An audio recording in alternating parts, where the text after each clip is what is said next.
Assalamualaikum warahmatullahi wabarakatuh. Perkenalkan, nama saya Zahratul Hamidah. Saya berasal dari Aceh Selatan. NIM saya 24111030 136. Saya dari Prodi Pemanfaatan Sumber Daya Perikanan. Baik, sebelumnya tujuan dari pembuatan video saya pada hari ini adalah untuk memenuhi tugas ujian akhir semester dari Bapak. Untuk pertama, soal yang ada di sini ialah interaksi antar komponen dalam ekosistem dapat berdampak positif dan negatif bagi biota perairan. Sebutkan contoh dari masing-masing interaksi tersebut.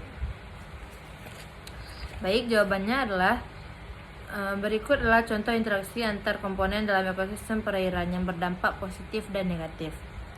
Yang pertama, interaksi positif. 1. Simbiosis mutualisme. Contoh, ikan badut dan anemon laut. Ikan badut terlindungi dari pemangsa sementara anemon mendapatkan sisa makanan dari ikan.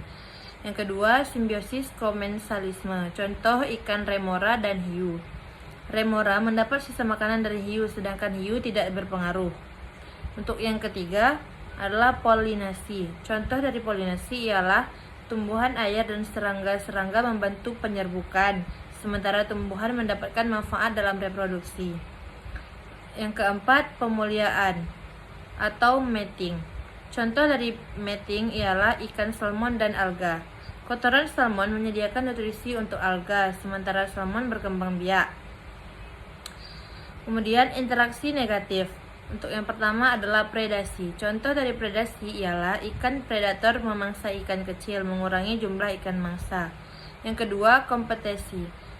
Contoh dari kompetisi adalah ikan bersaing untuk makanan, mengurangi ketersediaan makanan untuk spesies lain. Kemudian yang ketiga adalah parasitisme. Contoh dari parasitisme ialah cacing parasit pada ikan menghisap darah, mengurangi kesehatan ikan. Yang keempat ialah eutrofikasi. Contoh dari eutrofikasi adalah pencemaran air menyebabkan alga berkembang pesat, mengurangi oksigen dan membahayakan kehidupan akuatik. Interaksi ini juga menunjukkan dampak positif dan negatif yang dapat mempengaruhi keseimbangan ekosistem perairan. Untuk soal yang kedua ialah perubahan lingkungan baik secara alami dan antropogeni berpotensi merubah tatanan ekosistem. Jelaskan contoh dari kasus di atas. Jawaban ialah contoh perubahan lingkungan secara alami. Yang pertama, letusan gunung berapi. Letusan gunung berapi seperti erupsi Gunung Krakatau pada tahun 1883 mengubah ekosistem pesisir dengan melemparkan material vulkanik ke laut, merusak habitat dan mempengaruhi keanekaragaman hayati. Namun, dalam jangka panjang, proses sukses ekologis dapat membentuk kembali ekosistem tersebut. Yang kedua adalah banjir besar. Banjir besar seperti yang terjadi di Bangladesh dapat merusak habitat perairan, mempengaruhi kehidupan akuatik, dan mengubah pola distribusi spesies ikan serta tanaman air. Kemudian contoh perubahan lingkungan secara antropogenik. Yang pertama ialah deforestasi. Penebangan hutan untuk pertanian atau pemukiman mengurangi habitat spesies dan meningkatkan erosi tanah yang menyebabkan sedimentasi berlebih di sungai dan laut. Hal ini dapat merusak ekosistem perairan dengan menurunkan kualitas air dan mengancam kehidupan akuatik. Kemudian yang kedua adalah polusi laut. Pembuangan sampah plastik dan limbah industri ke laut menyebabkan pencemaran yang merusak ekosistem laut. Makhluk laut seperti penyu dan ikan terancam karena menganggap sampah sebagai makanan, yang mengarah pada penurunan populasi spesies dan gangguan rantai makanan. Baik, untuk soal yang nomor 3 ialah kemampuan adaptasi sangat penting bagi biota dalam menjaga eksistensi dalam ekosistem. Sebutkan beberapa teknik adaptasi, tingkah laku, morfologi, dan fisiologi pada hewan air. Jawabannya ialah yang pertama, adaptasi tingkah laku. Adaptasi tingkah laku terbagi dalam beberapa kelompok. Yang pertama ialah migrasi. Ikan salmon bermigrasi untuk berkembang biak. Yang kedua, berkelompok. sekelompok ikan herring melindungi diri dari predator. Dan yang ketiga, berkubang di lumpur. Ikan lele bersembunyi di lumpur untuk bertahan hidup. Keempat adalah aktivitas malam. Ikan hiu berburu di malam hari untuk menghindari predator. Kemudian pada adaptasi morfologi. Bentuk yang pertama adalah bentuk tubuh ramping. Ikan tuna berenang cepat untuk menghindari predator. Yang kedua, insang efisien. Ikan air tawar mengadaptasi insang untuk mengambil oksigen lebih banyak. Yang ketiga, duri beracun.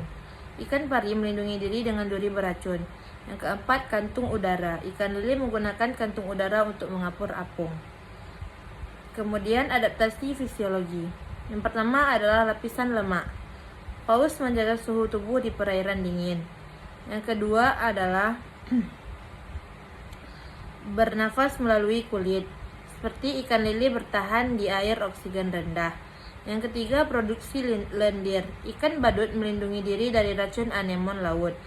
Keempat, pengaturan salinitas. Ikan mulet menyesuaikan salinitas tubuh di air tawar dan laut. Baik, untuk soal yang keempat adalah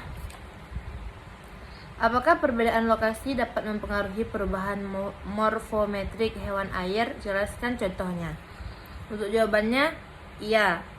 Perbedaan lokasi dapat mempengaruhi perubahan morfometrik hewan air. Contohnya adalah seperti ikan di perairan dalam dengan ikan di perairan dangkal. Ikan di perairan dalam seperti ikan lanang memiliki tubuh lebih besar dan bulat, sementara ikan di perairan dangkal lebih ramping dan kecil. Kemudian yang kedua, ikan di perairan dingin dan ikan di perairan tropis. Ikan di perairan dingin seperti paus lebih besar dengan lapisan lemak tebal, sedangkan ikan tropis lebih kecil dan ramping. Ikan laut dan air tawar. Ikan laut, misalnya kerapu, memiliki tubuh lebih kokoh untuk osmoregulasi, sementara ikan air tawar seperti lele lebih fleksibel. Baik, hanya ini yang dapat saya jelaskan. Lebih dan kurang saya mohon maaf. Wabillahi taufik wal hidayah. Wassalamualaikum warahmatullahi wabarakatuh.